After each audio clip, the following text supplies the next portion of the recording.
Loué soit Jésus-Christ, sa grâce et sa paix soient avec vous. Dieu n'engendre pas et n'est pas engendré. Voilà l'affirmation avancée par l'islam pour rejeter la foi en la nature trinitaire de Dieu et donc la foi chrétienne elle-même. Je vais montrer comment cette objection n'a aucun fondement, et ce à partir de 4 lieux différents: l'histoire des religions, la théologie catholique, la nature dans laquelle nous vivons et le Coran lui-même. Mais d'abord, il est nécessaire de rappeler le sens de quelques notions, car dans les versets par lesquels le Coran refuse l'engendrement de Dieu, le terme « engendrer » est entendu comme synonyme de « créer ». Et c'est donc sur cette confusion du sens des mots « engendrer » et « créer » que s'appuie tout l'islam. Confusion qui conduit, par exemple, les musulmans à croire que l'expression « Jésus est le Fils de Dieu, Dieu né de Dieu » signifierait pour les chrétiens que Dieu a été créé. Or, il est bien évident pour tout le monde que Dieu, par définition étant éternel, n'a pas eu de commencement et donc n'a pas été créé. Les chrétiens ne sont pas aussi stupides que veulent le croire les musulmans. Que veut donc dire engendrer? Engendrer veut dire communiquer sa propre nature. Ainsi, lorsqu'un homme engendre son fils, il lui communique sa nature humaine. Mais lorsqu'il fait une table, il ne lui communique pas sa nature humaine, et c'est pourquoi nous ne disons pas qu'un homme engendre une table, mais qu'il la fabrique. Ainsi, lorsque Dieu communique sa nature divine, on dit qu'il engendre. Et lorsqu'il ne communique pas sa nature à ce à quoi il donne d'être, on dit qu'il crée. Engendrer signifie donc communiquer sa propre nature et n'est pas synonyme de créer. De même, il faut bien distinguer les notions de nature et de personne. Vous et moi, nous partageons la même nature humaine et pourtant nous ne sommes pas la même personne. C'est pourquoi, contrairement à ce qu'en juge trop vite l'islam, il n'est pas contradictoire d'affirmer en Dieu à la fois l'unicité de la nature et la trinité des personnes, car nature et personne ne sont pas synonymes. Nombre de religions, et l'islam en particulier, croient que Dieu a parlé. Or, si Dieu parle, soit sa parole est engendrée par lui, et alors elle a reçu la nature divine, soit elle n'est pas engendrée par Dieu, et alors elle n'est pas divine. Mais pour l'islam, la parole de Dieu ne peut pas avoir été créée, car le Coran affirme que tout a été créé par la parole de Dieu, ce qui revient à dire que la parole de Dieu elle-même n'a pas été créée, sans quoi elle aurait été créée par autre chose qu'elle-même. Et il serait donc faux de dire que tout a été créé par elle. Si donc la parole de Dieu n'a pas été créée, c'est qu'elle est éternelle. Et puisque Dieu seul est éternel, la parole de Dieu est donc elle-même Dieu, de la même nature que Dieu. Et c'est pourquoi les chrétiens, très logiquement, disent qu'elle a été engendrée. En affirmant que Jésus est la parole de Dieu par qui tout a été fait, le Coran fait-il autre chose que de confesser malgré lui que Jésus est Dieu? En théologie catholique, la génération en Dieu n'est pas comprise comme la génération charnelle, génitale, comme les musulmans veulent croire que l'imaginent les chrétiens. Mais comme la génération de la pensée à partir de l'intelligence, puisque Dieu est esprit et non pas matière. Si Dieu est parfait, il connaît nécessairement toutes choses, et a fortiori lui-même. Dieu se connaît donc par la pensée qu'il a de lui-même, par la parole par laquelle il se dit à lui-même, comme le Père se connaît Père grâce à son Fils. Sans Fils, il n'y a pas de Père, comme il n'y a pas de Père sans Fils. En Dieu qui est unique, le sujet connaissant et l'objet connu s'identifient totalement. Et cette identification, qui se distingue elle-même du sujet connaissant et de l'objet connu, de par sa relation à chacun d'eux, est l'amour qui les unit. Dieu connaît toutes choses en se connaissant lui-même. C'est pourquoi nous disons que Dieu est lumière, éclair d'intelligence, en qui tout est connu. On peut encore montrer que l'unicité de la nature divine ne s'oppose pas à la pluralité de l'être en partant du fait que Dieu ne dépend de personne pour exister, mais existe par lui-même. Si donc Dieu est cet être qui s'engendre éternellement lui-même, on peut distinguer en lui l'être qui engendre et l'être qui est engendré.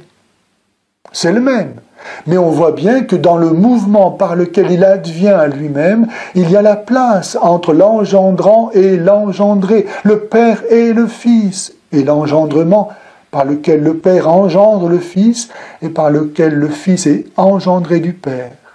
Ou encore, tout acte est constitué de deux termes et de leur relation. Par exemple, l'acte de donner implique l'existence de celui qui donne, celle de celui qui reçoit et celle du don qui les unit.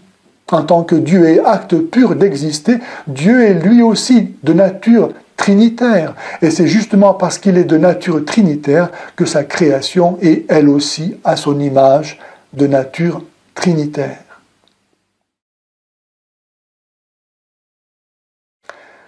Si le vrai Dieu, en effet, qui est nécessairement le Dieu créateur et le Dieu Trinité, alors, de même que le potier laisse ses empreintes sur le pot qu'il fabrique, on doit pouvoir trouver dans la création les empreintes qui attestent que le Créateur est bien le Dieu Trinité. C'est un fait que je vous invite à reconnaître. Toutes les créatures sont constituées de deux parties semblables, symétriquement réparties autour d'un axe invisible. Comme le Père et le Fils font face à leur amour éternel, la matière dont sont constituées toutes les créatures est systématiquement répartie de façon symétrique autour d'un axe invisible. Ainsi, notre visage est constitué de deux profils et d'une face qui les unit. Trois parties indivisiblement unies. L'homme et la femme, par l'amour, ne font qu'un, pour que un fasse trois, leur amour prenant le visage de leur enfant. Le même homme est à la fois fils, frère et père, et pourtant être fils, frère ou père, ce n'est pas la même chose. Notre être est composé de l'esprit, de l'âme et du corps, et notre corps de la tête, du tronc et des membres, et les membres sont articulés en trois parties. Notre esprit a trois facultés, l'intelligence, la mémoire et la volonté. Nous vivons dans le temps, qui est composé du passé, du présent et du futur, et dans l'espace, qui a trois dimensions, où l'eau est glace, vapeur et liquide, et le feu consume, réchauffe et éclaire, tandis qu'à partir des trois couleurs primaires, le rouge, le jaune et le bleu, toutes les couleurs sont composées, etc., etc., etc. Par sa structure trinitaire, la création réfléchit la gloire de son Créateur, qui est lui-même Trinité. D'ailleurs, seul le Dieu un est trine, parce qu'il est à la fois le même et différent, est capable de créer le monde qui n'est ni lui ni rien. pas plus le Dieu rabbinique qu'Allah ne sont capables de créer, puisque n'étant que un, il monopolise la totalité de l'être. De plus, étant parfait, ils n'ont aucune raison de créer quelque chose qui n'existait pas, étant depuis toujours parfait sans cela. Seul le Dieu chrétien, parce qu'il inclut en lui-même la différence, le Père n'est pas le Fils ni le Saint-Esprit, le Fils n'est ni le Père ni le Saint-Esprit, et le Saint-Esprit n'est ni le Père ni le Fils. Le Père est Dieu, le Fils est Dieu, le Saint-Esprit est Dieu, et ça ne fait pas trois dieux, mais un seul et même Dieu, qu'ils sont chacun et tous les trois ensemble. Mystère du vrai Dieu, unique, à la fois le même et différent.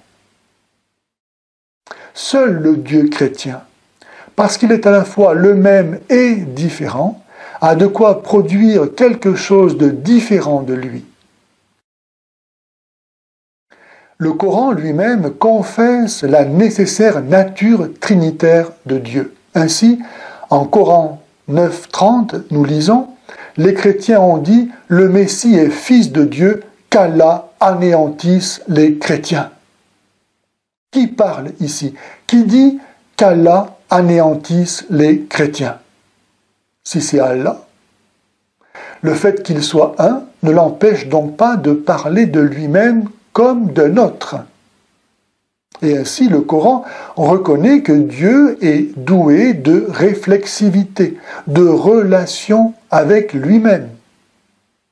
Mais reconnaître Dieu doué de relation avec lui-même, c'est affirmer le fondement nécessaire à la confession de la nature trinitaire de Dieu. Et si Dieu est relation avec lui-même, il est en lui-même et par lui-même, autrement dit, il est Trinité.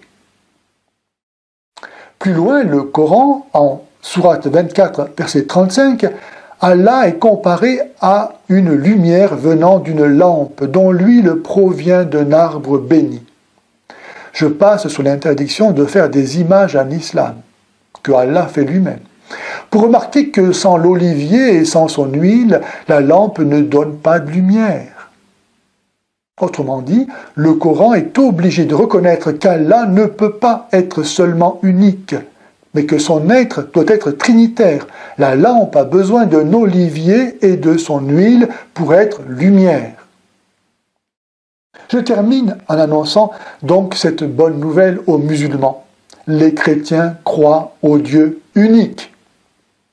Et s'il est vrai qu'il n'y a qu'un seul Dieu, alors il n'est plus possible aux musulmans de ne plus vouloir être chrétiens au motif que les chrétiens ne seraient pas monothéistes.